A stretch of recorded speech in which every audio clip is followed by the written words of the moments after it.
군중 속의 사람 에드거 앨런 포 1840년. 어떤 독일책을 두고 그것은 읽히기를 거부한다 라고 한 것은 참 적확한 표현이다. 이 세상에는 정체를 밝히기를 거부하는 비밀들이 있는 법이다. 매일 밤 침대 위에서는 수많은 사람들이 유령 같은 고해 신부의 손을 꽉 쥐고 그의 눈을 안쓰럽다는 듯 들여다보면서 죽어간다.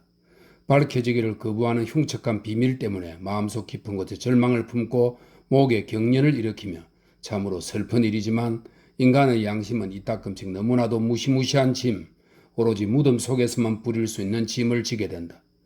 그렇기 때문에 모든 범죄는 본질을 드러내지 않은 상태로 남게 되는 것이다.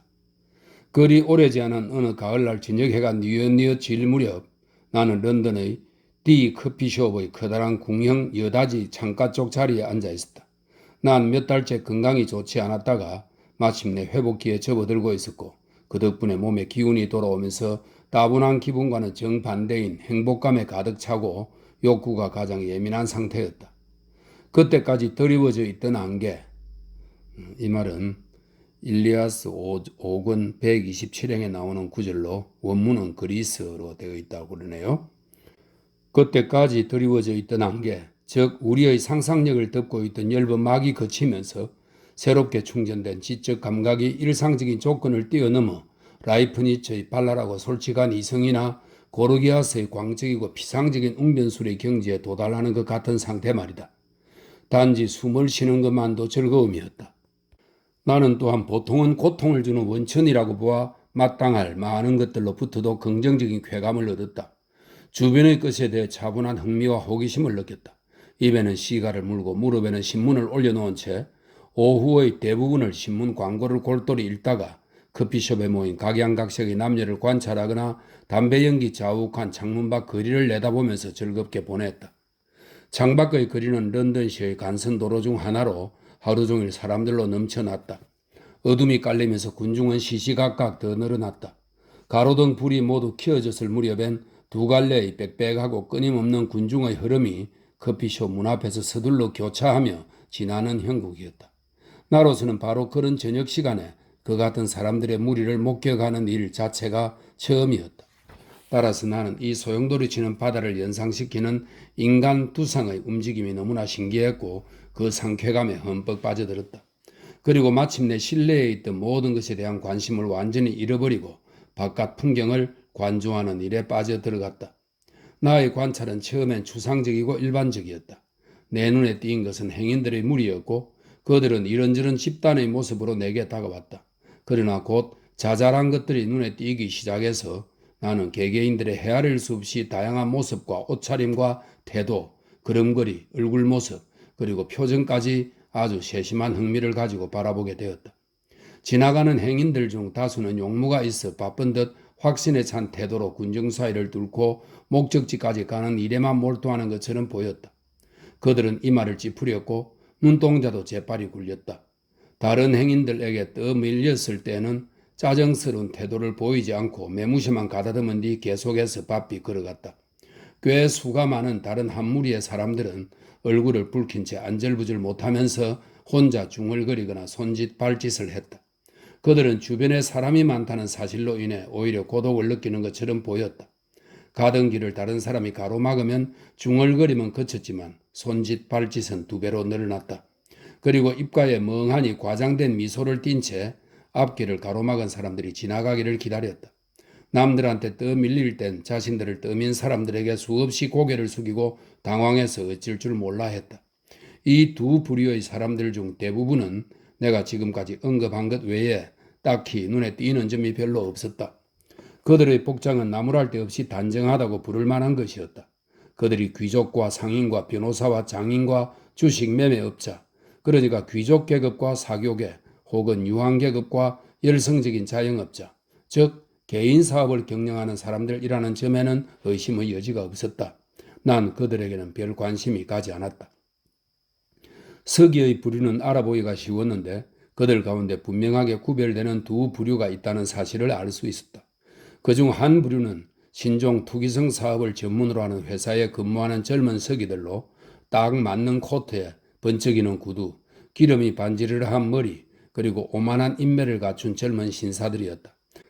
더 좋은 표현이 없으니 책상 물림 답다구나 불을 그들의 민첩한 몸가짐만을 제외한다면 그 사람들의 태도는 12달이나 18달 전의 최신 유행을 완벽하게 구현한 복사판처럼 보였다. 그들은 상류층이 쓰고 버린 우아함을 입고 있었다. 그리고 내가 보기에 이 구절이야말로 그 계층에 대한 가장 안성맞춤의 정의라 할 만했다. 안정된 회사의 상급 사무원들 혹은 착실한 중견들의 부류는 쉽게 눈에 띄었다. 그들이 어김없이 입고 신고 있던 앉아서 일하기 편하게 디자인된 검은색이나 밤색의 외투와 바지, 흰색 넥타이와 양복 조끼, 넉넉하고 튼튼해 보이는 구두, 그리고 두꺼운 양말이나 각반 덕분이다. 그들은 모두 이마가 약간 벗어졌고 오른쪽 귀는 오랫동안 펜을 끼워온 결과로 귓바퀴가 벌어지는 기이한 습성이 있었다. 내가 목격한 바로는 그들은 모자를 벗거나 쓸 때 언제나 양손을 이용하며 손목에는 전통적 문양의 짧고 튼튼한 금줄이 달린 시계를 차고 있었다. 그들의 허세는 채통의 허세였다. 그렇게 명예로운 허세라는 게 존재한다면 말이다. 모습이 지나치게 화려한 사람들도 눈에 많이 띄었는데 그들이 대도시 어디서나 극성을 부리는 인류 소매치기라는 것은 한눈에도 분명했다. 이 신사들을 주의 깊게 찬찬히 관찰한 결론은 진짜 신사들이 그들을 자신과 같은 부류라고 착각하는 것은 상상하기 힘들다는 것이었다. 그들이 입은 옷의 소매뿌리가 엄청나게 큰 데다 태도도 과장되게 정직해 보였기 때문에 그들의 정체가 쉽게 드러날 수밖에 없어 보였다.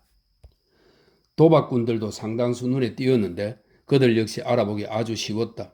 그들은 벨벳 조끼에 멋진 목도리, 금박줄과 줄 세공 단추까지 갖춘 절박한 야바이꾼의 복장에서부터 의심의 여지가 없도록 정성껏 간소하게 꾸민 성직자의 복장에 이르기까지 온갖 다양한 복장을 하고 있었다. 하지만 그들의 안색은 모두 술에 절은 사람 특유의 거무스레한 빛을 띠고 있었고 눈은 개슴츠레했으며 꽉 담은 입술은 창백했다. 그 외에도 그들에게는 두 가지 특징이 더 있어 그들을 알아보는데 어려움이 없었다. 대화할 때 목소리가 신중하게 낮으며 엄지손가락을 다른 손가락과 직각이 되도록 벌리는 정도가 좀 지나치다는 것이다. 이런 전문 사기꾼과 함께 옷차림새는 좀 달라도 본질은 비슷한 또 한 부류의 사람들도 눈에 띄었다. 그들은 신사는 신사이되 요령으로 먹고 사는 신사라고 부르는 것이 알맞을 것 같다. 대중을 공격하는데 그들이 사용하는 전략은 두 가지이다. 하나는 멋쟁이 남자라는 전략이고 또 하나는 군인이라는 전략이다. 첫 번째 부류의 주요 특징은 긴 머리칼과 미소이고 두 번째 부류의 특징은 늑골 모양의 장식이 달린 코트와 흠상궂은 표정이다. 신사라고 불리는 부류의 등급을 매기는 저울 눈의 밑으로 내려가면서 내 성찰의 대상은 앞의 사람들보다 어둡고 난해한 종류의 사람들이 되었다. 비굴함과 자기 비하가 가득한 얼굴에 사나운 매의 눈을 번뜩이는 유대인 행상들이나 진짜 거지들, 즉 오로지 절망 때문에 자비를 구걸하기 위해 밤의 거리로 내몰린 사람들을 흘겨보는 건장한 전문 거린들도 눈에 띄었다. 그리고 우연히 주어질지도 모르는 위로나 잃어버린 희망을 구하기라도 하듯 애원하는 표정으로 이 사람 저 사람의 얼굴을 바라보면서 군중 사이를 가만가만 옆걸음으로 걷거나 뒤뚱뒤뚱 걸어가는 이미 죽음의 소나기에 붙잡혀 있는 것이 명백한 송장 같은 얼굴의 허약한 환자들도 있었다. 또한 장시간의 노동을 마친 뒤 어물한 집을 향해 늦은 귀갓길에 오른 어린 소녀들이 몸에 부딪혀오는 깡패들의 눈길을 피하는 모습도 보였는데 그들의 얼굴에서 눈에 띄는 것은 붕괴의 표정이라기보다도 눈물이었다.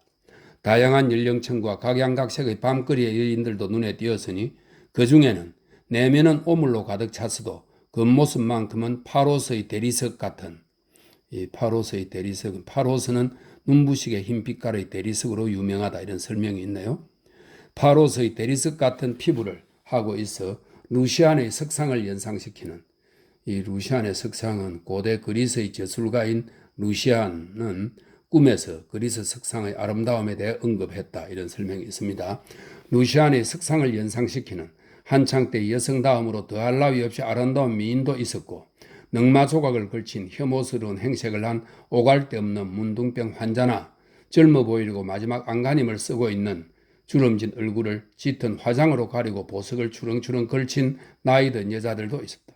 그리고 아직 소녀티를 못 벗었으면서도 민망한 직업적 애교에 길들여져 성숙한 여자들처럼 매충 행위를 하려는 야망으로 불타는 아이들이나 이루다 말로 표현할 길 없는 모습의 술 주정뱅이들도 헤아릴 수 없이 많았다. 주정뱅이들 중 몇몇은 여기저기 꿰맨 너덜너덜한 옷을 입고 비틀비틀 걸으면서 알아들을 수 없는 소리를 중얼댔는데 얼굴에는 멍이 들었고 눈은 퀭했다. 더럽긴 해도 제대로 된 옷을 입고서 약간 비틀거리며 가을짓자 걸음으로 걷는 주정뱅이들도 있었는데 입술은 두껍고 감각적이며 얼굴은 원기왕성하고 혈색이 좋아 보였다. 주정뱅이들 중 또 다른 무리는 한때는 훌륭했을 게 분명하고 지금도 세심하게 잘 손질된 옷감으로 지은 옷을 입고 있었는데 다소 부자연스럽지만 자신있고 탄력있게 걷되 얼굴은 지나치게 창백했고 눈은 끔찍할 정도로 사나운 붉은 빛이었으며 군중 사이를 걸어가면서 손에 닿는 것이면 무엇이나 떨리는 손으로 움켜쥐었다. 그들 외에도 파이 만드는 사람, 짐꾼, 석탄 운반부, 굴뚝 청소부, 거리의 풍각쟁이, 원숭이를 보여주고 돈을 받는 사람, 그리고 서투른 음유시인, 가수를 데리고 다니며 장사하는 행상, 누더기를 걸친 장인과 각양각색의 지친 노동자들이 있었다. 그들 모두가 어찌나 소란스럽고 무질서한 활기로 가득 차 있었던지 그들이 내는 불의 화음으로 귀가 따가웠고 그들의 모습 때문에 눈이 피로할 지경이었다. 밤이 깊어가면서 거리의 광경은 더욱 깊은 흥미를 자아냈다. 군중 속에서 단정한 모습의 사람들이 사라지면서 덜 점잖은 사람들로 바뀌었고 시간이 늦어질수록 온갖 종류의 파렴치한이 이런저런 소굴에서 기어나오면서 분위기가 더 거칠어지는 등 군중의 성격이 실질적으로 변했기 때문이다. 뿐만 아니라 처음 켜졌을 때는 사라져가는 햇빛과 싸우느라 희미하던 가스등 불빛이 점점 더 환해지면서 모든 사물 위로 번쩍이는 화려한 빛을 던졌다. 모든 것이 어둡고 화려했다. 테르툴리아누스는 초기 기독교 저술가로 세속적인 가치를 강력히 비판한 사람이라고 하네요. 테르툴리아누스의 문체에 비견된 흑단처럼 빛이 하도 번득거리는 바람에 나는 개개인의 얼굴을 자세히 뜯어보는 것 외에 다른 일에는 주의를 돌릴 수 없었다. 그리고 빛의 세계가 창밖으로 워낙 급히 지나가고 있었기 때문에 지나가는 사람들의 얼굴에 아주 잠깐씩 눈을 돌릴 수 있을 뿐이었다. 하지만 그럼에도 그날 저녁의 내 정신 상태가 워낙 특이했던 덕분인지 그런 일별을 통해서도 사람들의 얼굴에 오랜 세월에 걸쳐 아로새겨진 역사를 잘 읽을 수 있었다. 그렇게 이마를 창문에 바짝 대고 군중의 모습을 자세히 뜯어보고 있을 때 갑자기 한 얼굴, 65이나 이런 정도 되어 보이는 한 노인의 얼굴이 눈에 확 들어왔다. 그의 표정이 워낙 특이했던 탓인지 그 얼굴이 곧바로 내 마음을 완전히 사로잡았다. 그 표정과 아주 미미하게라도 비슷한 표정은 한 번도 본 적이 없으니까 말이다. 레치는 독일의 화가인데 동판화를 많이 그렸다고 합니다. 레치가 그 표정을 보았다면 자신이 그린 마귀보다도 그의 표정을 훨씬 더 마음에 들어 하리라는 것이 그 표정을 처음 보았을 때 내게 든 생각이었다는 걸 난 아직도 잘 기억한다. 처음에 나는 그 얼굴이 준다라는 의미를 다소나마 분석해버리는 의도로 그의 얼굴을 살펴보았다. 그러자 내 마음속에서는 상반되고 혼란스러운 인상이 서로 교차했으니 나는 그 얼굴에서 뛰어난 지력과 조심성, 궁핍과 탐욕, 냉혹, 악의, 피해 굶주림, 의기양양, 희희낙낙, 극단적 공포, 그리고 너무도 강렬한 절망 중에서도 최악의 절망을 읽을 수 있었다. 난 독특한 호기심과 소스라칠 듯한 경이감, 그리고 매력을 동시에 느꼈다. 얼마나 사나운 역사가 저 사람의 가슴 속에 기록되어 있을 것인가 라는 혼잣말이 저절로 나왔다. 이어 그 사람을 계속 시야에 넣어두고 싶다는 욕망, 즉 그에 대해 더 알고 싶다는 간절한 욕망이 나를 사로잡았다. 따라서 나는 황급히 외투를 걸친 뒤 모자와 지팡이를 집어들고 거리로 나가 군중 사이를 헤치면서 그 사람이 가는 쪽으로 걸어갔다. 그가 이미 사라져 보이지 않았기 때문이다. 그리 쉽진 않았지만 마침내 그 사람이 내 시야에 다시 들어왔다. 나는 그의 주의를 끌지 않으려고 조심하면서 그의 뒤로 다가가 그를 바짝 따랐다. 그러자 그의 모습을 관찰할 좋은 기회가 찾아왔다. 그는 키가 작고 바짝 말라서 기운이라고는 하나도 없어 보였다. 옷은 전체적으로 더럽고 남루해 보였다. 그러나 그가 이따금씩 가로등의 강렬한 불빛에 비칠 때마다 나는 그가 입은 셔츠의 리넨 천이 더럽기는 해도 훌륭한 품질임을 알 수 있었다. 그리고 내 시력이 잘못된 게 아니라면 단추가 꼭 채워져 노인의 몸을 감싸고 있던 중고품이 분명한 짧은 외투의 헤어진 곳을 통해 다이아몬드와 단도가 흘깃 엿보인 것도 사실이었다. 이런 관찰은 내 호기심을 더욱 자극해서 나는 그 남모를 사람이 어디로 가는지 계속 따라가 보기로 작정했다. 이제 밤 기운이 완연해졌는데 축축한 안개가 자욱하게 껴 도시 위를 맴돌다가 곧 폭우가 되어 쏟아졌다. 이러한 날씨 변화는 군중에게 기이한 효과를 자아냈다. 사람들 모두가 즉시 새로운 소란 속으로 빠져드는가 했더니 이내 모두 우산의 세계에 의해 가려졌다. 흔들리고 밀어젖히는 가운데 윙윙대는 소리가 10배는 더 커졌다. 나는 비가 별로 신경 쓰이지 않았다. 오랫동안 내 몸에 잠복해 체질이 되어버린 열병으로 인해 내게는 그 빗물이 다소 위험하다 싶을 정도로 유쾌하게 느껴졌기 때문이다. 나는 입 주위에 손수건을 둘러 묶어맨 다음 계속해서 걸어나갔다. 그 노인은 사람들 사이를 힘겹게 헤치며 대로를 따라 약 반시간 동안 계속 전진했다. 그러는 동안 나는 그를 놓치지 않기 위해 그의 팔꿈치 곁을 바짝 따라붙으며 걸어갔다. 그는 단 한 번도 뒤를 돌아보지 않았고 따라서 내가 자신의 뒤를 따르고 있다는 것도 알아차리지 못했다. 그러다 그는 가던 길과 교차하는 다른 길로 들어섰는데 그 길에도 사람들이 적은 건 아니었지만 방금 지나온 큰 길만큼 붐비지는 않았다. 그의 태도는 여기서 확연하게 달라졌다. 그때까지보다 느리게 그리고 목적지가 분명치 않아 망설이는 듯한 걸음으로 걷기 시작한 것이다. 뚜렷한 지향점이 없는 듯 그는 같은 길을 건너고 또 건넜다. 인파는 여전해서 나는 노인이 방향을 돌릴 때마다 그의 뒤를 바짝 쫓아가야 했다. 그는 거의 1시간가량이나 그 좁고 긴 길에 머물렀다.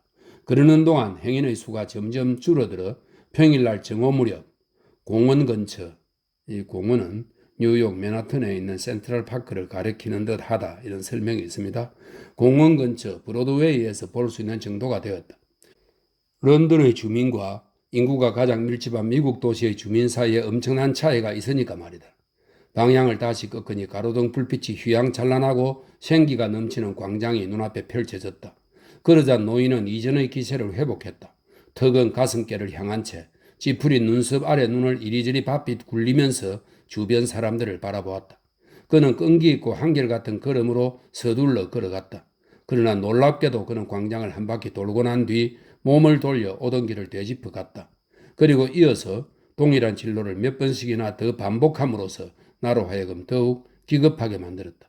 한 번은 그가 너무나 갑자기 몸을 돌려서 내가 그를 뒤따르고 있다는 사실이 발각될 지경이었다. 그는 이렇게 같은 길을 오락가락하며 1시간을 더 보냈는데 그때쯤엔 처음에 비해 우리의 갈 길을 방해하는 행인들의 숫자가 훨씬 적어졌다. 비가 사나운 기세로 쏟아지자 공기가 차가워졌고 사람들은 귀갓길을 서둘렀다. 그 방랑자는 참을 수 없다는 듯한 태도로 비교적 사람이 적은 골목길로 들어섰다.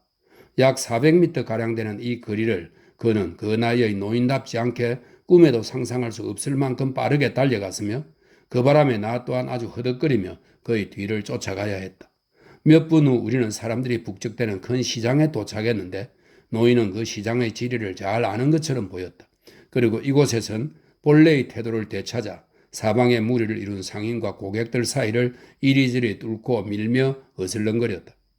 우리는 그 시장에서 약 1시간 반 정도를 보냈는데 그러는 동안 나는 그를 놓치지 않되 그의 주의도 끌지 않으려고 온갖 애를 써야 했다. 고무 덧신을 신고 있어서 걸을 때 소리가 나지 않는 게 천만다행이었다. 그 노인은 단 한순간도 내가 자신을 주목하고 있다는 사실을 알아차리지 못했다. 그는 이 가게 저 가게로 들어갔지만 물건 값을 묻지도 않았고 물건 모두를 사납고 멍한 시선으로 아무 말 없이 바라보기만 했다. 이런 그의 행위가 더할 나위 없이 신기해서 나는 그에 관해 어느 정도 만족할 만한 지식을 얻게 될 때까지 계속 그의 뒤를 따라다녀야겠다고 단단히 작심했다. 시계종이 시끄럽게 11시를 알렸고 사람들의 무리가 재빨리 시장을 빠져나가기 시작했다. 한 가게 주인이 덧문을 내리다가 우연히 노인을 밀쳤는데 그 순간 나는 노인의 몸이 심하게 부르르 떨리는 것을 보았다.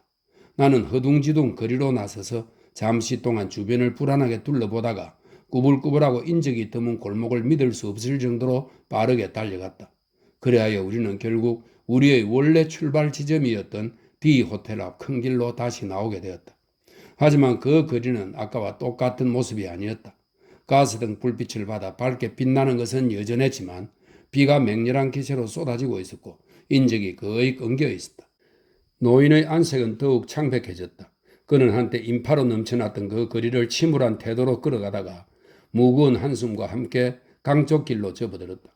거기서 다시 다양한 우회로를 지나쳐 마침내 한 인류 극장이 보이는 곳으로 나왔다. 극장은 문을 닫기 직전이었고 관객들이 문에서 쏟아져 나오고 있었다. 그 인파 한가운데에 놓이자 노인은 숨이 찬 듯 헐떡거렸다. 하지만 그때까지 그의 표정에서 두드러져 보이던 강렬한 고뇌는 어느 정도 가신 것처럼 보였다.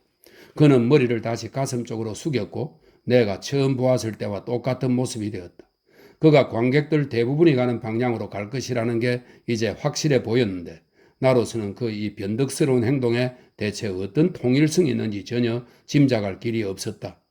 한참 걸어 나가다 보니 사람들이 뿔뿔이 흩어지기 시작했는데 그러자 노인도 좀 전에 그랬던 것처럼 또다시 불안하고 우유부단한 태도를 보이기 시작했다.